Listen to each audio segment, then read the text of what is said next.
همینه بختیار؟ آره صبح همین 2 نفر بودن. فکر میکنی کجا رو دید میزنه؟ نمیدونم، همه اطراف رو نگاه میکنم. Aysolat ne xətəri? Nə uşaq oyunudur? Ya məmləkət bir belöz başınadır. میشه اینکه مردونگی تو با شکستن قلم پای من ثابت کنی رگ داشته باشه.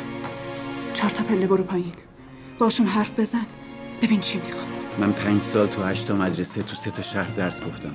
آمار قبولیم هم همیشه بالای 90% بوده. به همه سوالای فقهی و شرعی شما هم که جواب دادم. پدرم زیاد اهل حرف زدن نیست، آدم ساکتیه. پدرم در مورد مسائل سیاسی با من حرف نمیزنه. شما نمیدونی تو بانک چی کار کردین؟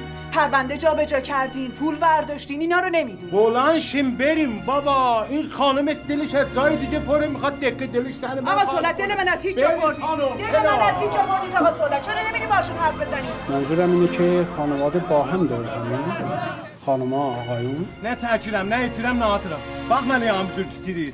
Dörtlüdük və varizidir. 2 il təkər düzəlincə. Nə mənə xilafkar dostum var, hamısını büküb qoymuşam kənara. نزنم با ولی اون دید زنم دیتینی پیکنی تو و تحصیل نوجیانم نزن باور پیدا که یعنی نه بلام با من زور گریم